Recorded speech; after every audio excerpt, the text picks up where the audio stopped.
Hello दोस्तों, नमस्कार। हम लोग पढ़ रहे हैं प्राचीन भारत का इतिहास और प्राचीन भारत के इतिहास में हम लोग पढ़ रहे हैं मौर्य काल, मौर्यन पीरियड।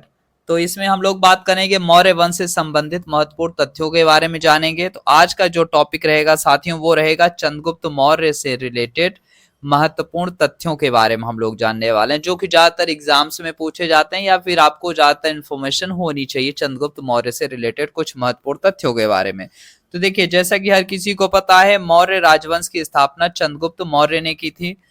तो अब इनसे संबंधित कुछ महत्वपूर्ण तथ्यों के बारे में जान लेते हैं। तो कहा जाता है कि बैक्ट्रिया के शासक सेल्यूकस निकेटर जो थे और चंद्रगुप्त मौर्य के बीच एक युद्ध हुआ था 350 ईसा पूर्व में, जिसमें चंद्रगुप्त मौर्य की जीत हुई थी और जो बैक्ट्रिया के शासक थे सेल्यूकस निकेटर, इनकी हार हो गई थी। अब देखिए, सेल्यूकस निकेटर के बारे में आप लोग जानते ही होंगे। सेल्यूकस निकेटर जो थे ये सिकंदर के सेनापति हुआ करते थे, लेकिन जब सिकंदर की डेथ हो गई तो उसके बाद जो सिकंदर का साम्राज्य था तो उनके जो सेनापति थे उनके मध्य बंटवारा कर दिया गया था साम्राज्यों का। तो जो सिकंदर के साम्राज्य का पूर्वी जो क्षेत्र था ये सेल्यूकस निकेटर को मिला था। तो सेल्यूकस निकेटर का जो भी मतलब साम्राज्य था, जो भी क्षेत्र था, उसकी सीमा डायरेक्ट भारत से टच करती थी। और खास बात यह थी कि जब सिकंदर आया हुआ था तो सिकंदर ने अटैक किया भारत पे, और भारत के पंजाब वाले क्षेत्र में, जिसे हाइडेस पीच का युद्ध आप लोग जानते होंगे। तो 326 ईसा पूर्व में झेलम वितस्ता का युद्ध लड़ा गया और इस युद्ध में जो सेल्यूकस के जो राजा थे सिकंदर थे, तो सिकंदर ही पूरा नेतृत्व किया करते थे। और क्या हुआ कि सिकंदर ने इस युद्ध में विजय भी प्राप्त कर ली थी। और जो पंजाब के शासक थे पोरस, वो बहुत बहादुरी से लड़े थे इस युद्ध को। और इनकी इस वीरता से प्रभावित होके जो सिकंदर था, सिकंदर ने क्या किया कि जो गांधार का क्षेत्र प्लस पंजाब का क्षेत्र पूरा का पूरा कार्यभार दे दिया पोरस को। ठीक है, खास बात यह था। और उस समय जो गांधार का राजा था वो अम्भी नरेश हुआ करते थे। ठीक है, इतना याद रख लेना है। तो उस समय तो सेल्यूकस निकेटर, सही बोला जाए तो चुपचाप लौट गया, क्योंकि सेल्यूकस निकेटर के हाथों में ज्यादा पावर थी नहीं। राजा उस समय सिकंदर हुआ करता था। तो सेल्यूकस निकेटर की जो दिली इच्छा थी कि भारत में भी विजय प्राप्त करना चाहिए और जो मैसेडोनिया का पताखा है वो भारत तक फैलनी चाहिए। ठीक है, तो उसके अंदर ये जो इच्छा थी वो बनी रही। और जैसे ही मान लीजिए सिकंदर की मृत्यु होती है, उसके बाद सिकंदर का जो साम्राज्य था वो उसके सेनापतियों के मध्य बट जाता है और जो पूर्वी क्षेत्र होता है वो मिलता है सेल्यूकस निकेटर को मिल जाता है। खास बात यह है, अब जब सेल्यूकस निकेटर को पूर्वी क्षेत्र मिलता है तो पूर्वी क्षेत्र का जो आप देखते हैं तो एक्सपेंशन होता है भारत की तरफ। तो भारत की तरफ से जब इसका बाउंड्री शेयर हो रही होती है तो सेल्यूकस निकेटर के मन में अवश्य ही ये इच्छा उठेगी, चलो फिर से भारत पे अटैक करते हैं। लेकिन उस बात को ये भूल चुका था कि भारत में ये 305 ईसा पूर्व का टाइम पीरियड था और भारत में एक बहुत ताकतवर राजा बैठा हुआ था और मगध से रूल कर रहा था, पाटलिपुत्रा से, और उस राजा का नाम था चंद्रगुप्त मौर्य। तो फिर लड़ाई होती है बैक्ट्रिया के शासक सेल्यूकस एवं आप देखते हैं तो जो भारत, अखंड भारत के निर्माता रहे चंद्रगुप्त मौर्य के बीच लड़ाई होती है। और इस युद्ध को सेल्यूसिड मौर्य युद्ध के नाम से जाना जाता है। 305 ईसा पूर्व में लड़ा गया। और इस युद्ध में होता क्या है कि जो सेल्यूकस निकेटर था युद्ध हार जाता है और चंद्रगुप्त मौर्य युद्ध जीत जाते हैं। अब देखिए, चंद्रगुप्त मौर्य की जो बहादुरी है वो वाकई बहुत बहादुर थे, बहुत ज्यादा सूरवीर थे और उतने ही बुद्धिमान शासक थे। खास बात यह है, और इनके गुरु जो थे चाणक्य थे। ठीक है, तो चाणक्य और चंद्रगुप्त ने मिलकर सेल्यूकस निकेटर को तो हरा दिया और साथ ही साथ एक ट्रीटी साइन की गई, मतलब एक संधि हुई। और जिस संधि के तहत यह किया गया कि चंद्रगुप्त मौर्य जो थे उनका विवाह सेल्यूकस निकेटर की पुत्री थी, तो सेल्यूकस निकेटर की पुत्री के साथ हो गया। अब इसका विवाह जो सेल्यूकस निकेटर ने अपनी पुत्री का विवाह चंद्रगुप्त मौर्य से किया, इसका एक रीजन था कि चंद्रगुप्त मौर्य ने एक वो किया कि एक योजना बनाई कि चलो ठीक है, अगर हम इनकी पुत्री से शादी कर लेंगे तो ये तो फिक्स हो जाएगी कि अब इधर जो भारत का उत्तर पश्चिम का क्षेत्र है अब यहाँ से अटैक तो नहीं होगा मेरे साम्राज्य के ऊपर। ठीक है, और खास बात यह था कि जब कोई शासक हार जाता है, सेल्यूकस निकेटर ये युद्ध हार चुका था, तब उसके पास कोई कंडीशन रखने की शर्त, मतलब कोई कंडीशन नहीं रख सकता था।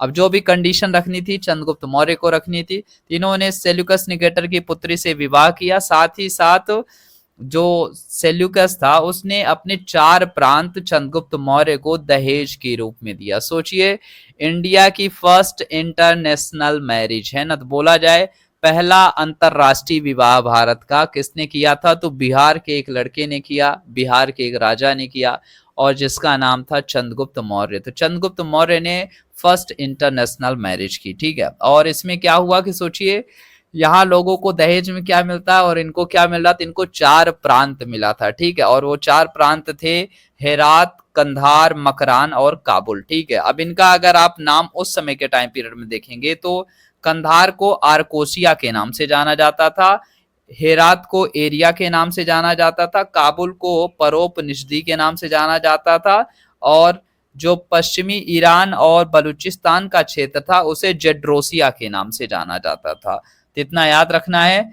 तो सोच लीजिए, पश्चिमी ईरान तक का पूरा जो क्षेत्र था वो चंद्रगुप्त मौर्य के शासनकाल के तहत, मतलब चंद्रगुप्त मौर्य के साम्राज्य के तहत आता। खास बात यह है, तो काफी बड़ा इनका साम्राज्य फैल चुका था और अखंड भारत का ये निर्माता बन चुके थे।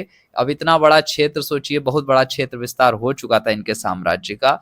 इतना याद रखना है। तो 305 ईसा पूर्व में चंद्रगुप्त मौर्य और सेल्यूकस निकेटर के बीच युद्ध होता है, जिसमें चंद्रगुप्त मौर्य जीत जाते हैं और सेल्यूकस निकेटर की पुत्री जो थी कार्नेलिया या फिर हेलेना, कहीं कहीं नाम मिलता है, तो उसके साथ विवाह कर लेते हैं चंद्रगुप्त मौर्य, और इन्हें 4 प्रांत मिलते हैं। कौन कौन से 4 प्रांत? हेरात, कंधार, मकरान और काबुल मिलता है, ठीक है। और नेक्स्ट अगर बात करते हैं तो एक चीज और आपको देखने को मिलती है कि जो सेल्यूकस निकेटर था उसने अपना एक राजदूत भेजा, राजदूत मतलब एम्बेसडर भेजा, किसके साम्राज्य में? तो चंद्रगुप्त मौर्य के दरबार में अपना एक राजदूत भेजता है जिसका नाम मेगास्थनीज था। वो मेगास्थनीज चंद्रगुप्त मौर्य के ही दरबार में रहता था और उसने यहाँ पे रह के, भारत में रह के एक पुस्तक लिखी जिसका नाम इंडिका था। तो इंडिका में आप देखेंगे तो मौर्य साम्राज्य से संबंधित ही लिखी गई किताब है इंडिका, जिसे का राइटर था मेगास्थनीज, और मेगास्थनीज किसका राजदूत था? सेल्यूकस निकेटर का। और यूनानी लेखकों ने पाटलिपुत्रा को पाली ब्रोथा के नाम से संबोधित किया। खास बात यह है कि जब आप देखते हैं तो सेल्यूकस निकेटर का जो राजदूत था मेगास्थनीज अपनी पुस्तक में पाटलिपुत्रा को पाली ब्रोथा के नाम से बोला था, ठीक है। खास बात यह है। और नेक्स्ट एक चीज और आपको याद रखना है, चंद्रगुप्त नाम का प्राचीनतम उल्लेख, चंद्रगुप्त नाम का जो प्राचीनतम उल्लेख आपको रुद्रदामन के जूनागढ़ अभिलेख से प्राप्त होता है। जूनागढ़ वही अभिलेख है साथियों जहां पे आप देखते हैं कि जो सौराष्ट्र वाला प्रांत है जहां सुदर्शन झील का निर्माण कराया गया था, तो वहां से आप देखेंगे तो चंद्रगुप्त नाम का उल्लेख आपको मिल जाता है। जीवन के अंतिम दिनों में कहा जाता है कि चंद्रगुप्त मौर्य ने श्रवण बेलगोला कर्नाटक में पड़ता है जैन विधि से, जैन की कौन सी विधि? संलेखना विधि से अपने प्राण का त्याग किया था। और नेक्स्ट अगर हम बात करते हैं चंद्रगुप्त मौर्य के बारे में, तो कहा जाता है चंद्रगुप्त के समय जो भूमि पर राज्य एवं कृषि दोनों पर अधिकार था, ठीक है, इतना याद रखना है। तो जो भूमि पर राज्य तथा कृषि दोनों का अधिकार होता था और इसका जो प्रबंधन करता होता था उसका नाम सीताध्यक्ष होता था, ठीक है। तो अगर पूछा जाए सीताध्यक्ष किससे संबंधित था, तो वो राज्य की कृषि भूमि से संबंधित जो भी था, राज्य की भूमि और कृषि भूमि से संबंधित जो अधिकारी होता था वो सीताध्यक्ष के नाम से जाना जाता था। और आय का जो प्रमुख स्रोत होता था, जो इनका रेवेन्यू जनरेट होता था मौर्य शासकों का, तो स्पेशली होता था कृषि से संबंधित जो भी चीजें होती थी उससे होता था। तो भूमि कर का ये कहा जाता था जो भी उपज होती थी उस टाइम पीरियड में उसका 1/6 है ना, तो 1/6 जो लगता था टैक्स के रूप में देना पड़ता था। जो उपज हुई उसका 6वां भाग क्या होना था? टैक्स के रूप में लगता था। और यहीं पे आप देखते हैं तो एक चीज और आपको देखने को मिलता है कि जब सम्राट अशोक लुम्बिनी यात्रा पे जाते हैं तो उन्होंने उपज का 1/8वां हिस्सा कर दिया, मतलब जो टैक्स रेट है और कम कर दिया। तो 1/8वां हिस्सा ही लेते थे टैक्स के रूप में। कब? जब सम्राट अशोक ने लुम्बिनी की यात्रा की थी, ठीक है। और नेक्स्ट अगर हम बात करते हैं तो मौर्य काल में आपको एक मुद्रा देखने को मिलती है जिस मुद्रा को पंचमार्क क्वाइन या आहत सिक्के के नाम से जाना जाता था। और इसी काल में आप देखेंगे तो सर्वप्रथम कला के क्षेत्र में पाषाण का प्रयोग किया गया, ठीक है। तो कला के क्षेत्र में आप देखेंगे तो पाषाण का काम शुरू हो चुका था, मतलब पाषाण का प्रयोग शुरू हो चुका था। और यही वजह कि आप देखेंगे तो बड़े-बड़े जो अभिलेख लिखे जा रहे थे, बड़े-बड़े स्तंभ लगाए जा रहे थे, तो ये पाषाण के पत्थरों के ही तो लगाए जा रहे थे। तो कला के क्षेत्र में पत्थरों का प्रयोग शुरू हो चुका था। और खास बात ये जो चंद्रगुप्त मौर्य का राजप्रासाद होता था, मतलब जो उनका राजमहल था, वो लकड़ी से बनाया गया था। इतना याद रखना है आपको। और एक चीज और आप याद रखना है साथियों कि जो चंद्रगुप्त मौर्य थे वो जैन धर्म के अनुयायी थे, और जैन धर्म के अनुयायी होने के ही कारण चंद्रगुप्त मौर्य कर्नाटक के श्रवणबेलगोला में जाते हैं भद्रबाहु के साथ, और वहां पे क्या करते हैं, संलेखना विधि से अपने प्राण का त्याग करते हैं। और एक चीज और आपको याद रखना है कि चंद्रगुप्त मौर्य के जो प्रधानमंत्री थे या फिर चंद्रगुप्त मौर्य के जो आचार्य या गुरु थे, वो कौटिल्य थे। कौन थे? कौटिल्य थे। कौटिल्य ने ही अर्थशास्त्र लिखा था। कौटिल्य को चाणक्य के नाम से भी जाना जाता है। और कहा भी जाता है कि चंद्रगुप्त मौर्य के शासन काल में आप देखते हैं तो मगध में बहुत भयंकर अकाल पड़ता है, लगभग है ना। तो आपको कहीं कहीं पे मिल जाता है कि 12 वर्षों का अकाल पड़ा। तो ये बहुत बड़ी बात है कि जब सोचिए आप 12 वर्षों का किसी भी साम्राज्य में अकाल पड़े, तो उस टाइम पीरियड में आपका जो टैक्सेशन सिस्टम है वही आपको बचा के रख सकता है, क्योंकि आपका टैक्सेशन सिस्टम क्या रहा होगा, कितना स्ट्रांग रहा होगा कि आप 12 वर्षों तक अपनी प्रजा को वो कर पा रहे हो, मतलब भरण पोषण कर पा रहे हो, सारी चीजें राज्य व्यवस्था मेंटेन कर पा रहे हो। इतना बड़ा साम्राज्य मेंटेन करना इतना आसान नहीं होता। आप देखते हैं मोहम्मद बिन तुगलक है ना, तो मोहम्मद बिन तुगलक जब अपनी राजधानी शिफ्ट करता है और अकाल पड़ जाता है, तो देख सकते हैं कि कैसा हाल हो चुका था मोहम्मद बिन तुगलक को, है ना। लेकिन यही आप देखते हैं चंद्रगुप्त मौर्य का जब आप देखते हैं तो इतना भयंकर भीषण अकाल पड़ने के बाद भी अपने साम्राज्य को इतनी मजबूती से कंट्रोल बना के रखना, ये बहुत बड़ी चीज थी। तो ये आप सोच सकते हैं कि काफी कितने ज्यादा बहादुर और बुद्धिमान शासक थे चंद्रगुप्त मौर्य।